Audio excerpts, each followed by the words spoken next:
നമസ്കാരം. ആന വീണ കിണർ നന്നാക്കൽ വൈകുന്നു. വീട്ടുകാരും നാട്ടുകാരും കുടിവെള്ളത്തിനായി നെട്ടോടത്തിൽ.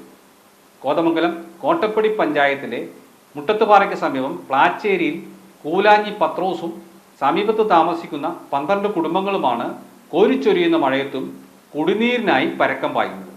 കാട്ടാന കിണറ്റിൽ വീണതിനെ തുടർന്നാണ് ഇവരുടെ കുടിവെള്ളം മുട്ടിയത്.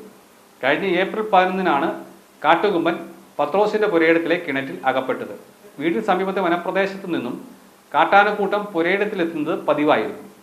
ആനയെ രക്ഷിക്കാനായി കിണറിന്റെ ഒരു വശം JCB ഉപയോഗിച്ച് ഇടിച്ച് ചാല് കീറിയിരുന്നു. തുടർന്ന് കിണർ നന്നാക്കി തരണമെന്ന് വീട്ടുകാർ ബന്ധപ്പെട്ട അധികൃതരോട് ആവശ്യപ്പെട്ടു. ആദ്യം അനങ്ങാപ്പാറ നയം സ്വീകരിച്ച ഉദ്യോഗസ്ഥർ നാട്ടുകാരുടെ സമ്മർദ്ദത്തിന് വഴങ്ങി. പിന്നീട് കിണർ നന്നാക്കി നൽകാമെന്ന് വീട്ടുകാർക്ക് ഉറപ്പു നൽകി. ഇതിനു പിന്നാലെ കിണർ നന്നാക്കുന്നത് സംബന്ധിച്ച് കൃത്യമായ മാർഗനിർദ്ദേശങ്ങൾ ഉൾക്കൊള്ളിച്ച് എറണാകുളം ജില്ലാ കളക്ടർ ഒരു ഉത്തരവും ഇറക്കി. തൊട്ടടുത്ത ദിവസം വനംവകുപ്പ് അധികൃതർ പമ്പ് സെറ്റ് എത്തിച്ച് കിണറ്റിലെ വെള്ളം വറ്റിച്ചിരുന്നു. കിണർ അറ്റകുറ്റപ്പണിക്ക് എസ്റ്റിമേറ്റ് തയ്യാറാക്കിയത് പൊതുമരാമത്ത് വകുപ്പാണ്. ഏകദേശം 1.5 ലക്ഷത്തിൽ പരം രൂപയാണ് ഇതിനായി സർക്കാർ അനുവദിച്ചിട്ടുള്ളത്. കരിങ്കൽ ഭിത്തി കെട്ടി പൂർവ്വസ്ഥിതിയിലാക്കി ശുദ്ധജലം ലഭ്യമാക്കാനും സമാന അപകടം ഒഴിവാക്കാൻ കിണറിന് ചുറ്റുമതിൽ നിർമ്മിക്കാനുമായിരുന്നു പദ്ധതി. ഫണ്ട് അനുവദിച്ചിട്ട് ഇപ്പോൾ ഏകദേശം 3 ആഴ്ച പിന്നിട്ടു.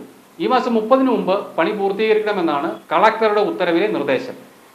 12 കുടുംബങ്ങളുടെ കുടിവെള്ളമാണ് കഴിഞ്ഞ 40 ദിവസത്തിലേറെയായി പ്രതിസന്ധിയിലായിരിക്കുന്നത്. കഴിഞ്ഞ ദിവസങ്ങളിലെ കനത്ത മഴയിൽ കുളം ഏറെക്കുറെ നിറഞ്ഞ നിലയിലാണ്. ഇക്കാര്യം ചൂണ്ടിക്കാട്ടി പഞ്ചായത്ത് അധികൃതരെയും വില്ലേജ് അധികൃതരെയും സമീപിച്ചെങ്കിലും അവർ കൈയൊഴുകിയായിരുന്നെന്ന് വീട്ടുകാർ പറഞ്ഞു. വനം റവന്യൂ വകുപ്പ് ഉദ്യോഗസ്ഥരോട് വിവരങ്ങൾ ആരാഞ്ഞപ്പോൾ നിർമ്മാണ പ്രവർത്തനങ്ങൾ നടത്തേണ്ടത് പൊതുമരാമത്ത് വകുപ്പ് ആണെന്നായിരുന്നു പ്രതികരണം. കഴിഞ്ഞ ദിവസങ്ങളിലെ കനത്ത മഴയിൽ കുളം ഏറെക്കുറെ നിറഞ്ഞ നിലയിലാണ്. കളക്ടർ നിർദ്ദേശിച്ചത് പ്രകാരം ഈ മാസം 30-ന് നിർമ്മാണ പ്രവർത്തനം പൂർത്തീകരിക്കണം. ഇത് സാധ്യമാകുമോ എന്ന് കണ്ടറിയണമെന്നതാണ് നിലവിലെ സ്ഥിതി. M4 മലയാളം, കോതമംഗലം.